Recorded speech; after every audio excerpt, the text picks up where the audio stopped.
Fala galera, eu sou o Marcos Santos, vou dar início aqui ao nosso trabalho sobre a Revolução Inglesa. Pessoal, vou começar falando aqui sobre o que levou a Revolução Inglesa a acontecer, por que ela aconteceu. Primeiramente, naquela época estava tendo uma dinastia em vigor, que era a dinastia Tudor. Essa família, estava comandando há mais de 100 anos a Inglaterra de forma totalmente absolutista. E depois deles assumiu a dinastia dos Stuart, que teve o seu primeiro rei absolutista, que foi Jaime I. E durante o governo de Jaime percebeu que a burguesia vinha crescendo, cada vez ficando mais grande, com mais poder. E isso fez com que ele procurasse um meio de impedir isso. E a forma que ele encontrou foi aumentar bastante os impostos e perseguir a religião puritana, que era a religião da maioria dos burgueses. Depois da sua morte, assumiu seu filho, o poder, virou rei Carlos I. E durante o governo de Carlos I, o parlamento já estava totalmente satisfeito com a forma de governo, porque eles não tinham direito nenhum na política, eles não poderiam interferir em nada, porque o rei era totalmente absolutista.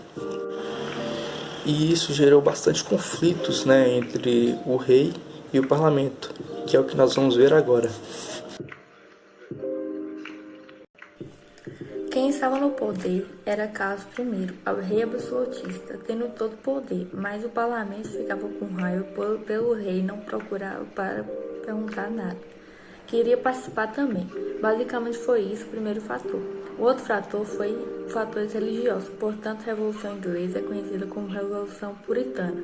O conflito entre puritanos e católicos, o rei era contra os interesses dos puritanos, por isso era um fator que eles sempre lutavam.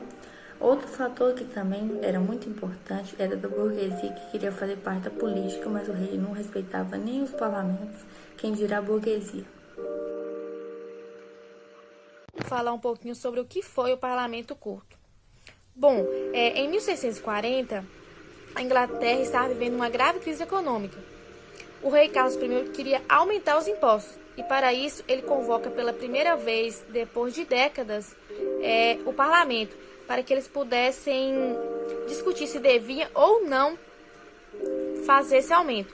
Mas, na verdade, o que o rei queria com essa convocação era somente que o parlamento fizesse sua vontade.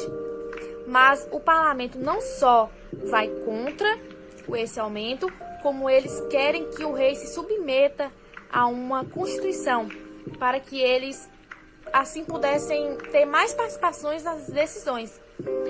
O rei, com isso, se revolta e acaba dissolvendo de vez o parlamento, mostrando o quanto ele era autoritário. Esse pequeno período, é chamado de Parlamento Curto, porque foi pouquíssimo tempo que o parlamento ficou reunido. O conflito entre o rei e o parlamento chegou a ser tão forte que ocasionou uma guerra civil. Do lado do rei nessa guerra civil estavam os anglicanos, a alta nobreza e os católicos, enquanto do lado do parlamento estavam a burguesia, a gentry e os puritanos. O rei iniciou ganhando várias batalhas, porém isso começou a mudar quando Oliver Cromwell chegou ao posto de chefe militar do exército do parlamento. Oliver Cromwell tinha duas estratégias que o levou a ganhar essa guerra. A primeira era de que ele começou a treinar o exército dele, porque antes eram pessoas que não tinham nenhum treinamento e só simpatizavam com as ideias. Então ele começou a treinar essas pessoas e ele também começou a dar os cargos superiores apenas para aqueles que tinham mérito. Dessa forma, depois de 3 anos de luta, Oliver Cromwell e o exército do parlamento ganhou a guerra civil. E assim teria chegado ao suposto fim do absolutismo e instaurado uma república com Oliver Cromwell no poder. Logo após o fim da Guerra Civil, com a vitória do parlamento, foi instaurada na Inglaterra uma república e, como Cromwell foi uma das pessoas mais importantes na conquista dessa república, ele também se tornou um dos principais líderes dessa nova era, digamos assim. Porém, nem tudo são flores, não é? E, apesar de consultar o parlamento no início, Oliver Cromwell acabou se tornando um ditador, dissolvendo o parlamento e governando sozinho, aderindo o título de Lorde Protetor da Inglaterra, o que torna o fato meio irônico e também hipócrita, já que nem ele não tinha direito e muito menos era nobre. E para vocês terem uma ideia de como o governo de Cromwell era duro e totalitário, dois grupos que surgiram no final da Revolução, que foram os Diggers e os Levelers, eles eram grupos que buscavam igualdade social e direitos. No governo de Cromwell, eles foram totalmente reprimidos e mortos. Porém, mesmo que tenha sido um governo muito opressor, ele contribuiu para a criação de uma lei na Inglaterra que se chamava Navigation Acts, ou Atos de Navegação, né? E esses atos diziam o quê? Diziam que todo produto que viesse para a Inglaterra deveria ser trazido em barcos ingleses. Por quê? Porque assim eles conseguiriam desenvolver a economia e valorizar. Mas, gente, apesar de Oliver Cromwell ter ajudado bastante na economia da Inglaterra com essas leis que Daniel falou, as pessoas não gostavam nada da forma de governo dele. Porque a forma de governo dele, apesar de no início ter sido chamada república, a partir do momento que ele dissolve o parlamento, isso passa a ser uma ditadura. E ninguém gosta de ditadura, principalmente a burguesia. Porque a burguesia, ela busca poder político, ela busca dar opinião nas decisões públicas. E isso vai gerar uma certa revolta. E vamos ver então o que aconteceu. Oliver Cromwell, ele morre e quem assume o poder no seu lugar é o seu filho Ricardo Cromwell. E Ricardo, ele faz uma coisa interessante, que é a retomada do parlamento. Então o parlamento que seu pai tinha dissolvido, ele agora retoma e o poder fica dividido entre Ricardo e o parlamento. Só que o parlamento ainda está bem insatisfeito, sabe? E outra característica do governo de Ricardo é a ineficiência, porque Ricardo, ele não governava bem, ele não administrava bem, e isso aumenta a revolta do parlamento, e aí junta a fome com a vontade de comer, porque o parlamento já não estava satisfeito com o que estava acontecendo na Inglaterra, com as formas de governo que tinha lá, e agora também não está satisfeito com quem está no poder. Então, o parlamento vai decidir dar uma mudada na forma de governo. Ele vai tirar Ricardo, vai estabelecer uma nova forma de governo. E que forma de governo é essa? Olha, o pensamento deles era, se nem a república deu certo, porque depois virou uma ditadura, vamos então voltar para a monarquia, mas uma monarquia diferente, que nos dê mais poder. Que é chamada monarquia parlamentar. Por quê? A ideia deles foi colocar um rei para reinar, mas quem na verdade vai governar é o parlamento. Por isso, monarquia parlamentar. Monarquia porque tem um rei, parlamentar porque quem governa é o parlamento. E aí, você pergunta, quem é que vai aceitar, qual é o rei que vai aceitar estar abaixo do parlamento? Carlos II. Quem é Carlos II? O filho de Carlos I, que tinha sido decapitado lá no início. E Carlos II vai ser então o primeiro rei da forma de monarquia parlamentar.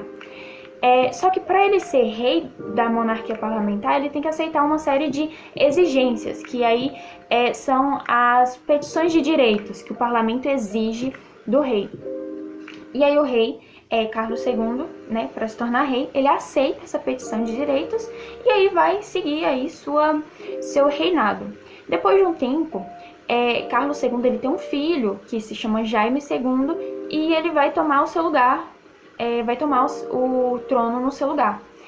E gravem esse nome, Jaime II, porque é no reinado de Jaime II que acontece uma coisa interessante, a Revolução Gloriosa. O que foi a Revolução Gloriosa? A Revolução Gloriosa foi um movimento contra o poder absolutista de Jaime II. Ao fortalecer os católicos, o rei entrou em confronto com os parlamentos, que defendia a formação de uma monarquia constitucional e praticante do puritanismo, ou seja, da religião calvinista. Não tardaria para as duas forças políticas entrarem em guerra.